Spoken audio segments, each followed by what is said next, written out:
챕터 8. 은혜. 사소한 순간에도 스며드는 빛. 율법에서 죽기. 로마서 7장 6절. 이제는 우리가 얽매였던 것에 대하여 죽었으므로 율법에서 벗어났으니 이러므로 우리가 영의 새로운 것으로 섬길 것이요 율법 조문의 묵은 것으로 아니할지니라.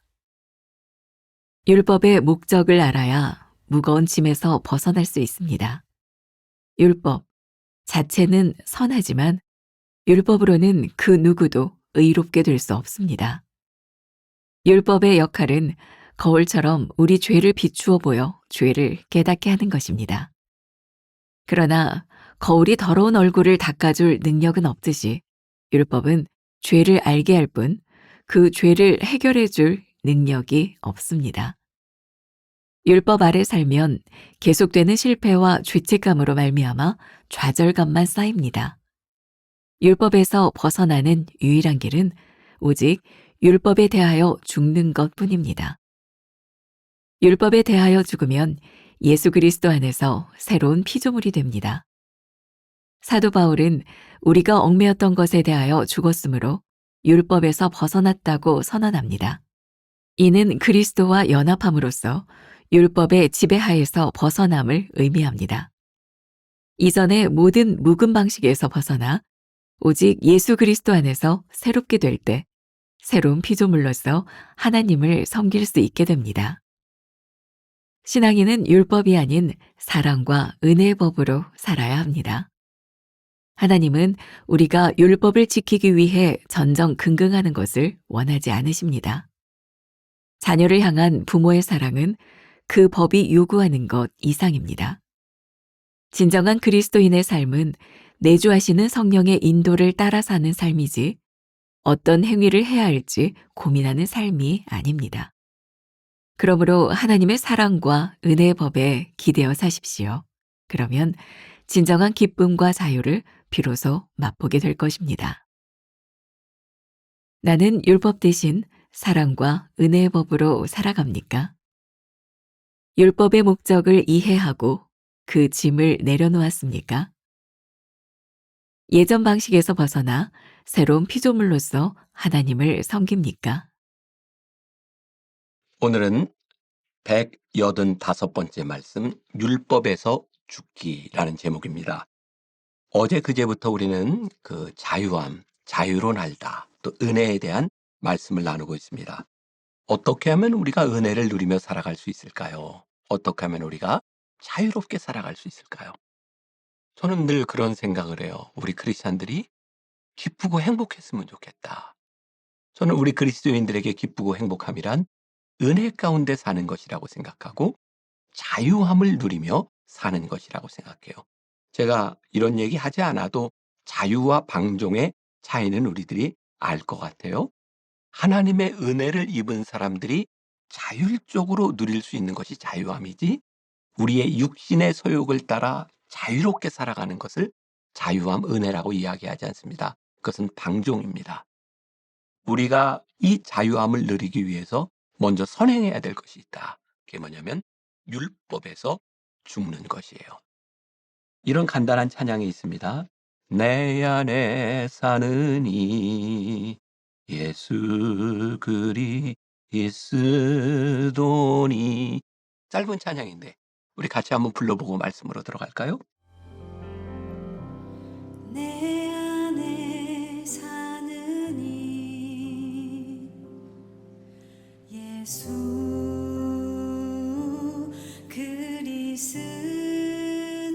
그리스도니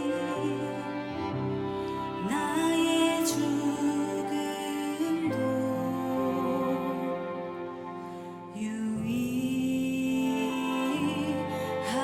유익함이라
주께 양보합니다. 기쁨으로 드립니다. 나의 것, 내 뼈와 나의 주, 나의 왕, 나의 왕, 내 노래, 내 생명, 또 내 기쁨, 나의 힘. 주님, 제가 여기 있습니다. 저를 써주십시오. 주님께 나를 양보합니다. 능력의 도구가 되게 하여 주시옵소서. 내 안에 사는 이, 내 안에 사는 이 예수 그리스도니, 예수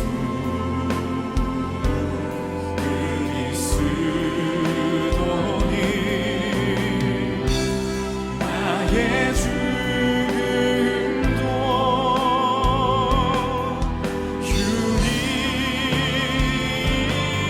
유익함이라.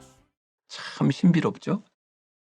내 안에 사는 이 그리스도, 나의 죽음이 얼마나 유익한지 새 생명을 노래하고 기쁨을 노래할 수 있다는 것이 이 은혜의 놀라운 진리라는 생각이 들어요.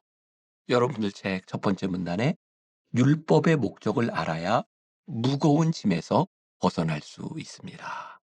자, 이 말은 이렇게 이해하는 게 좋을 것 같아요. 어떤 사람들은 예수를 잘 믿지만 율법의 목적을 잘못 이해함으로 인하여 은혜 가운데 살지 못하는 거죠. 율법의 목적이 무엇인가? 이 부분을 알면 우리는 율법에서부터 자유로울 수 있을 것 같아요. 여러분들 책에는 그렇게 표현이 되어 있죠. 율법은 마치 거울과 같아서 거울을 바라볼 때 우리들의 몸에 무엇이 잘못됐는지를 보여주는 게 율법이에요. 그러니까 우리들이 율법을 따라 살면 늘 뭐가 보일까요? 우리의 죄가 보여요. 우리의 부족한 모습이 보여요. 그러니까 율법이 좋은 것이기는 하지만 율법만을 따라 살아가면 우리의 인생이 행복하지 않아요. 그래서 우리는 율법에 비추어 우리의 죄를 발견했을 때에 그것으로 끝나는 것이 아니라 이 율법으로 우리들이 보게 된 죄를 넘어선 하나님의 은혜를 경험하게 될 때 죄책감에 쌓여 사는 사람이 아니라 죄책감을 극복하게 하신 하나님의 은혜를 우리들이 경험하게 되는 것이겠죠. 로마서 3장 20절에 이런 말씀이 있어요. 그러므로 율법의 행위로 그의 앞에 의롭다 하심을 얻을 육체가 없나니 율법으로는 죄를 깨달음이니라. 율법으로는 죄를 깨달을 뿐이라. 자, 제가 이 변화산 새벽교회들을 인도할 때 그 인트로 부분에서 교인들과 이런 글을 썼던 게 있습니다. 조금 읽어드릴게요. 이번 변화산을 시작하면서 은혜라는 주제를 잡았습니다. 왜냐하면 하나님께서 우리들 모두가 은혜 가운데 거하기를, 아니 은혜를 누리기를 원하시기 때문입니다. 그런데 우리를 향하신 하나님의 뜻과는 다르게 사는 것 같아요. 자유와 은혜를 누리지 못하게 하는 무거운 짐을 내려놓기를 어제 우리가 배웠고, 오늘은 그 무거움의 정체인 율법에 대하여 분명하게 배워야 할 것 같습니다. 그리고 결론적으로 이야기하자면 율법에서 죽어야 한다는 것이죠.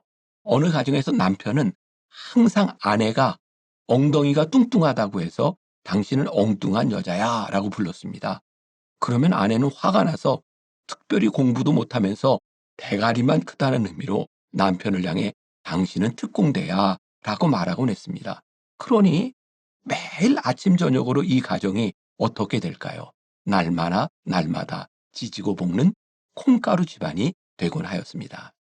반면에 항상 격려를 하는 가정이 있었습니다. 어느 날 아이가 학교에서 시험 성적을 받아왔습니다. 자녀의 성적표를 받아보니 한 과목만 양이고 나머지는 모두 성적이 가였습니다. 아마 이러한 성적표를 받아본 보통의 부모님 같으면 노발대발 야단법석을 합니다. 넌 누구를 닮아서 그러니, 머리만 크면 나니, 공부를 못하면서 라고 야단을 쳤을 텐데, 그런데 성적표를 든 아버지는 대뜸 한다는 소리가, 얘야, 한 과목만 공부하지 말고 다른 과목도 열심히 공부하도록 해라 라고 이야기를 합니다. 글쎄, 이 이야기가 여러분들에게 얼마나 현실성 있게 다가올지 모르지만 율법은 늘 우리들에게 좋지 못한 것을 보게 해요. 거울로 우리들의 죄악을 보게 되는 것처럼 율법 가운데 살아가면 계속해서 누군가를 지적하게 되어 있어요. 행복하지 않아요. 근데 하나님의 은혜는 우리를 자유롭게 해요. 우리의 죄가 아니라 우리의 죄를 씻어주신 하나님의 은혜를 생각하게 하고, 우리의 부족함을 생각하게 한 것이 아니라 우리의 부족함을 쓰시는 하나님의 은혜를 생각하게 만들어주는 거예요. 우리들이 율법에서 죽을 때 우리는 율법이 아닌 새로운 은혜 안에서 우리의 인생을 살아갑니다. 오늘 여러분들에게 그런 도전을 또 할 수 있을 것 같아요.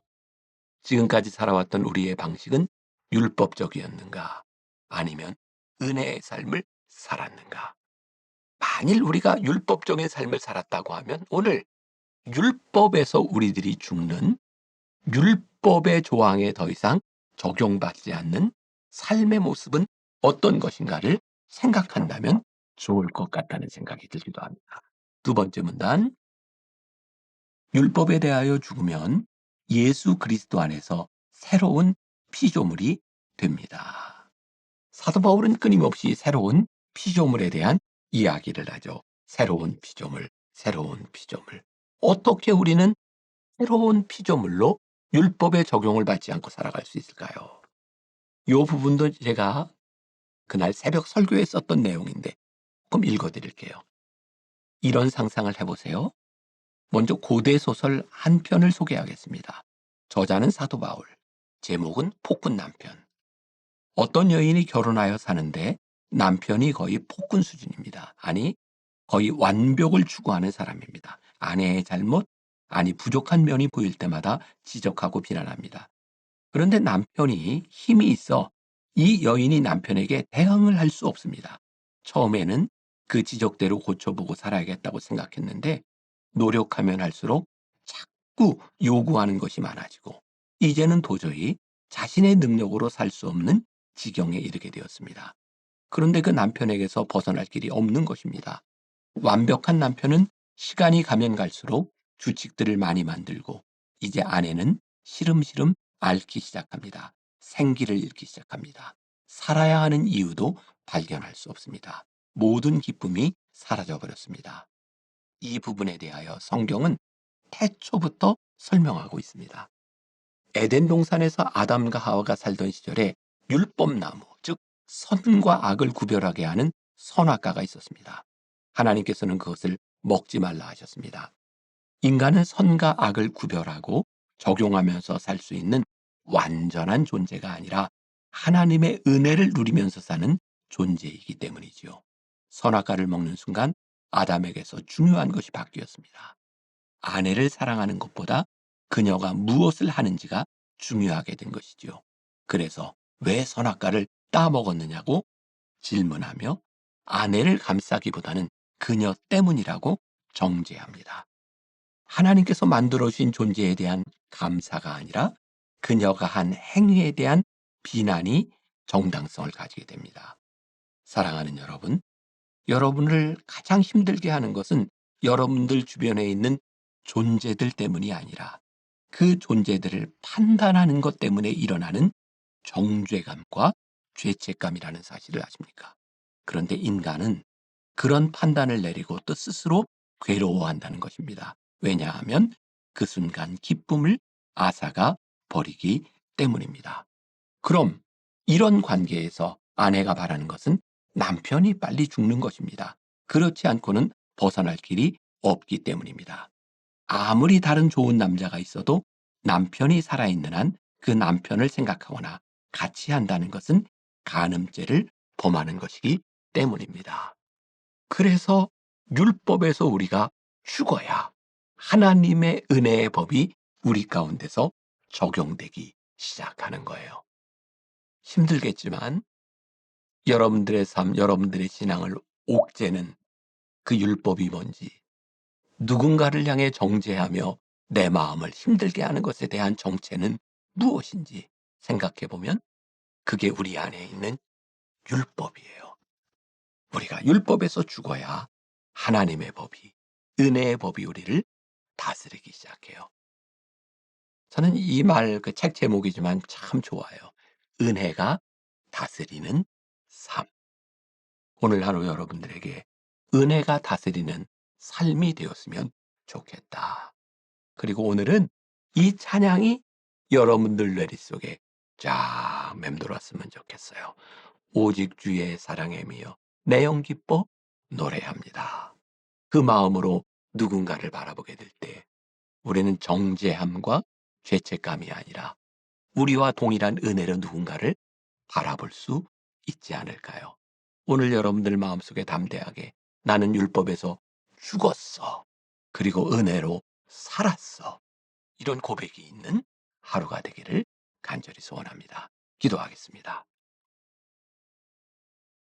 신앙생활을 열심히 하면 할수록 왜 그렇게 율법이 우리 안에 찾아오는지, 왜 율법의 기준이 누군가를 그렇게 정죄하게 만드는지 하나님 참 어렵습니다. 오늘 율법이 우리 안에서 죽게 하여 주옵시고 하나님의 은혜의 법이 우리를 다스리는 하루가 되게 하여 주옵소서. 그러므로 말미암아 우리 안에 주시는 기쁨을 간증하는 귀한 날 되게 하여 주옵소서. 예수님의 이름으로 기도했습니다. 아멘.